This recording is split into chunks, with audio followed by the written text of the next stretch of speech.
শুনছেন আজদাহা পর্ব ২০। লিখেছেন সাবিলা সাবি, আর কণ্ঠে আমি ছোঁয়া। রাত পেরিয়ে ভোরের হালকা আলোর আভা ছড়িয়ে পড়লেও ফিওনার মন স্থির নয়। সে এখনো গ্লাস হাউসের স্বচ্ছ কাচের বাইরে তাকিয়ে আছে। এই পরবাসে, এই বন্দিত্বে আজ তার মনে পড়ছে গ্র্যান্ডপা, মিস ঝাং, লিয়া আর লিনের কথা। সেই চেনা মুখগুলো, সেই আন্তরিক হাসি আর পরিচিত যত্নের স্পর্শ। জীবন থেকে বিচ্ছিন্ন হয়ে সেই মায়াময় স্মৃতিগুলো আরো বেদনাদায়ক হয়ে উঠেছে, আর তার অন্তরে গভীর শূন্যতা জাগিয়ে তুলেছে। তার পড়াশোনা, তার ভবিষ্যৎ, সবকিছু এই পরাধীনতার অন্ধকারে ম্লান হয়ে গেছে। বারবার নিজেকে প্রশ্ন করছে, এই কাচের খাঁচার বাইরে কি আদৌ মুক্তি আছে? সে কি আবারও সেই চেনা পৃথিবীর আলোয় ফিরে যেতে পারবে, নাকি এই বন্দিত্বই তার চিরন্তন পরিণতি? মনে পড়ছে সেই দিনের কথা, যখন তার বাবা মায়ের সাথে উৎসবের আনন্দে ছুটে আসছিল চীনের বেইজিং শহরে গ্র্যান্ডপার বাড়িতে। সেদিনের সেই বিধ্বংসী দুর্ঘটনা, সেই রক্তের লাল ছোপ আর প্রাণহীন দেহগুলোর মাঝে সেই একমাত্র বেঁচে গিয়েছিল। এখন ভাবছে, হয়তো সেদিনই মৃত্যু তার জন্য সবচেয়ে সঠিক পরিণতি ছিল। অলৌকিকভাবে বেঁচে থাকা, এই বেঁচে থাকার বোঝা এখন তাকে আরো ক্লান্ত করে তুলছে। তার অবচেতন মনে প্রার্থনা জাগে, যদি সে বাবা মায়ের পাশে সেই রাতেই চলে যেতে পারত, তবে হয়তো আজকের এই বন্দিত্ব আর অসহ্য একাকিত্ব তাকে আর সহ্য করতে হতো না। ফিওনার চোখে ম্লান অশ্রু ঝরছে, ভোরের হালকা আলোয় মিশে যাচ্ছে। এই একাকিত্বে তার অসহায় হৃদয়ে এক অদ্ভুত অবসাদ নেমে এসেছে। জীবনের প্রতি সবটুকু আশা মুছে গেছে। ফিওনা এক দফা দীর্ঘশ্বাস ফেলে চুপচাপ মনে মনে স্বপ্ন বুনল। যদি এমন হতো, কোনো এক অলৌকিকভাবে তার জীবনে প্রিন্স চার্মিং এসে হাজির হতো, এক দুর্দান্ত সাহসী মানুষ, যে নির্ভীকভাবে ওই শয়তান ড্রাগনের মুখোমুখি দাঁড়িয়ে তাকে পরাস্ত করতে পারবে। তার স্বপ্নে সেই প্রিন্স যেন যুদ্ধের প্রতিমূর্তি, মুখে অপরাজেয় দৃঢ়তা, চোখে অটল বিশ্বাস। সে এগিয়ে এসে শক্ত হাতে তার হাত ধরে নিয়ে যায় তাকে। এই বন্দিত্ব, এই নিরাশার দেয়াল মুহূর্তেই ভেঙে পড়ে। ফিওনা কল্পনা করে প্রিন্স চার্মিং তাকে মুক্তির আলোর পথে নিয়ে যাচ্ছে, যেখানে নেই কোনো বাধা, নেই কোনো দ্বন্দ্ব, শুধু স্বাধীনতার নির্মল বাতাস। তবু তার মনের কোণায় এক ধরনের সংশয় রয়ে যায়। এমন এক বাস্তবতা যেখানে স্বপ্ন আর বাস্তবের মাঝে ব্যবধান, এক গভীর শূন্যতা। ফিওনার বুকের গভীর থেকে প্রশ্ন জাগে, সত্যি কি এমন কেউ আছে এই নির্জন পরবাসে? কি সত্যি তার প্রিন্স চার্মিং আসবে তাকে বাঁচাতে? জ্যাসপারের চোখেও আজকে রাতে এক বিন্দু নিদ্রা ছিল না। শীতল ধূসর ভোররাত ধীরে ধীরে তাকে আচ্ছন্ন করে রাখছে, এক অদ্ভুত ঘোরের মতো। এই প্রথমবার তার মস্তিষ্কের শিরায় শিরায় বয়ে চলেছে অচেনা এক আবেগের প্রবাহ, যা আগে কখনো অনুভব করেনি। মনে হচ্ছে কোথাও কিছু ছিন্ন ভিন্ন হচ্ছে, ভিতরে কোনো শক্ত বন্ধন আস্তে আস্তে শিথিল হয়ে যাচ্ছে। তার হৃদয় ব্যাকুল হয়ে উঠেছে এক অজানা আকাঙ্ক্ষায়। সে উপলব্ধির উৎস কোথায় সে নিজেই বুঝে উঠতে পারছে না। এক অমোঘ অস্থিরতা তার ভেতরে দানা বাঁধছে, কেবলমাত্র যাকে অনুভব করা যায়, কিন্তু ভাষায় প্রকাশ করা দুঃসাধ্য। এই মনোযোগহীনতার পথে কে তাকে টেনে নিয়ে যাচ্ছে? কোথায় সেই নির্দয় লক্ষ্য, যে উদ্দেশ্যে এত দূর পথ পাড়ি দিয়েছিল? সে জানে তার যাত্রার এক অমোঘ লক্ষ্য ছিল তার ভাইকে উদ্ধার, প্রতিশোধ আর এক রাজ্যের সুরক্ষা। কিন্তু আজ সেই লক্ষ্য কুয়াশায় ঢাকা পড়েছে। আকাশে উড়ন্ত ধূমকেতুর মতো এক রহস্যময় সুর তার পথ রুদ্ধ করে দাঁড়িয়েছে। জ্যাসপারের শক্ত মনের ভেতর আজ এক পলক কম্পন তাকে দ্বিধার পথে নিয়ে যাচ্ছে। স্বপ্নের অপূর্ণতার মতো অমোঘ রহস্যে আবদ্ধ করে রাখছে। জ্যাসপার সকাল সকাল বেরিয়ে গেছে কোনো গোপন মিশনে। এটি সেই একই কাজ যেটা সে এখানে আসার পর থেকে নিয়মিত করছে, অথচ আলবিরা কিংবা থারিনিয়াস কেউই জানে না এর উদ্দেশ্য বা গন্তব্য। এদিকে ফিওনা আর একিওয়ারা সকালের নাস্তা সেরে রান্নাঘর গোছাচ্ছে।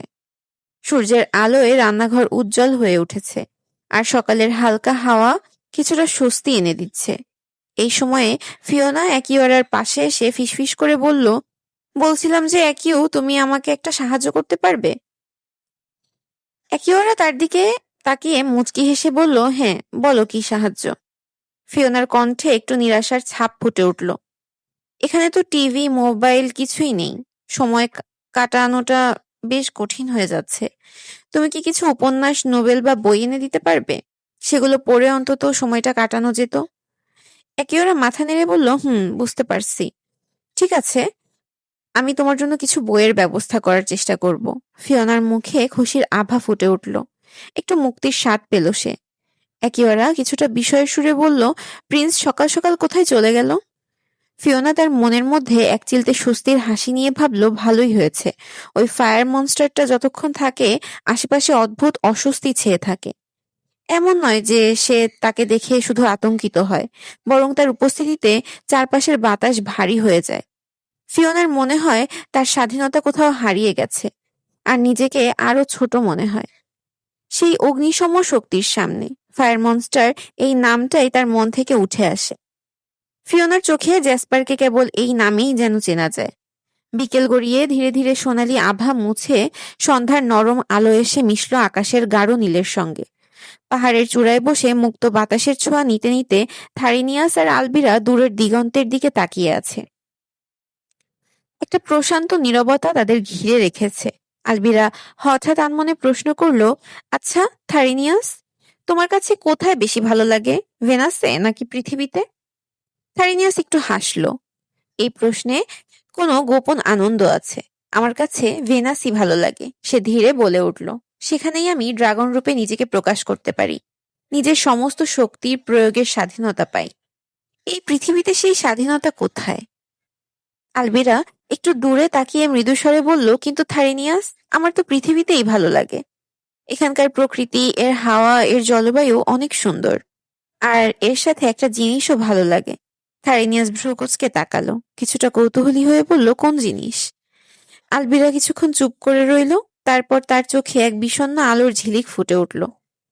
এই পৃথিবীর মানুষের জীবনধারা, তাদের সরলতা আর সেই ছোটখাটো স্বপ্নগুলো যা কখনো পূর্ণ হয়, আবার কখনো শুধু কল্পনায় রয়ে যায়।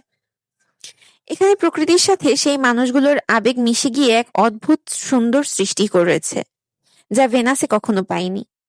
থারিনিয়াস আলবিরার মুখের দিকে তাকিয়ে রইল। একটা গভীর প্রশান্তি তাদের দুজনকে অব্যক্তভাবে সংযুক্ত করে রেখেছে। আলবিরা চুপ করে মাথা নিচু করে ফেলল।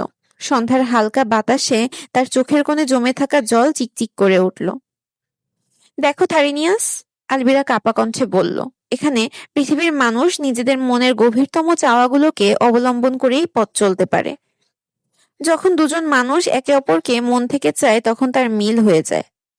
অভ্যন্তরীণ সংযোগ, হৃদয়ের শক্তি, স্বাভাবিকভাবেই সবকিছু ঘটে যায়। আর আমাদের দেখো, আমাদের তো সেই সংযোগ খুঁজে পাওয়ার জন্যই সফটওয়্যার ব্যবহার করতে হয়। যদি সেটা 100% না মেলে, তবে কিছুই হয় না। আমাদের অস্তিত্বের এই কৃত্রিমতায় সবকিছু আটকে আছে। থারিনিয়াস বিস্ময়ে তাকিয়ে রইল। সে কখনো আলবিরাকে এমনভাবে দেখেনি। আলবিরার চোখে জমে থাকা অশ্রু থারিনিয়াসের মনের গভীরে গিয়ে আঘাত করল। সে কিছু বলতে চাইল, কিন্তু তার কথাগুলো আটকে রইল। আলবিরা তার চোখ মুছতে মুছতে বলল, কখনো কখনো মনে হয় যদি আমরাও পৃথিবীর মতো সহজে ভালোবাসতে পারতাম। আমাদের এই কৃত্রিম সীমাবদ্ধতা না থাকলে হয়তো আমাদের জীবনটা ভিন্ন হতো। থাইনিয়াস তার কাঁধে হাত রাখল, কিন্তু কিছু বলার মতো শব্দ খুঁজে পেল না। সেই মুহূর্তে দুজনেই বুঝতে পারলো তাদের মাঝে এক অপূর্ণতা বাসা বেঁধে আছে, একটা আকাঙ্ক্ষা যা তারা স্পর্শ করতে পারে না। থাইনিয়াস দীর্ঘ নিঃশ্বাস ফেলে তাকিয়ে রইল আলবিরার দিকে। তার চোখে বেদনার এক গাঢ় ছাপ ফুটে উঠেছে, যেটা ভাষায় প্রকাশ করা সম্ভব নয়। তুমি ঠিকই বলছো আলবিরা, থারিনিয়াস শান্তভাবে বলল। আমরা মন থেকে একে অপরকে চাই, কিন্তু এই সফটওয়্যারের প্রাচীর আমাদের মাঝখানে দাঁড়িয়ে আছে। আমাদের মধ্যে শতকরা পূর্ণ মিল না থাকলে আমাদের এক হতে দেওয়া হয় না। যদি পৃথিবীর মানুষ হতাম, তবে হয়তো এই বাধা ভেঙে পালিয়ে যেতে পারতাম। আমরা নিজেদের মতো করে জীবন গড়ে নিতে পারতাম। আলভিরা মাথা নাড়ল, তার চোখে গভীর আক্ষেপ। কিন্তু আমাদের তো পালানোর উপায় নেই থারিনিয়াস। আমাদের জীবনের নিয়ন্ত্রণ এক কৃত্রিম অ্যালগোরিদমের হাতে। পৃথিবীর মানুষদের মতো নিজেদের ইচ্ছে মতো জীবন গড়তে পারা আমাদের জন্য শুধুই স্বপ্ন। আর আমাদের যদি ড্রাগন বংশের পরম্পরা ধরে রাখতে হয়, তবে এই সফটওয়্যার বাধ্যতামূলক। থারিনিয়াস চুপ করে রইল, তার মধ্যে এক গভীর কষ্ট জমা হতে লাগলো। তাদের এই সম্পর্কের সীমাবদ্ধতা, এই বাধা তার হৃদয়ের এক অজানা অংশে আঘাত হানল। আলভিরা ভেবেছিল হয়তো থারিনিয়াস কোনো কথা বলবে, কোনো আশ্বাস দেবে, কিন্তু সে বুঝতে পারল এই কঠোর বাস্তবতার সামনে তাদের কিছুই করার নেই। এই নিয়মগুলো আমাদের ইচ্ছেগুলোকে কখনোই বোঝে না।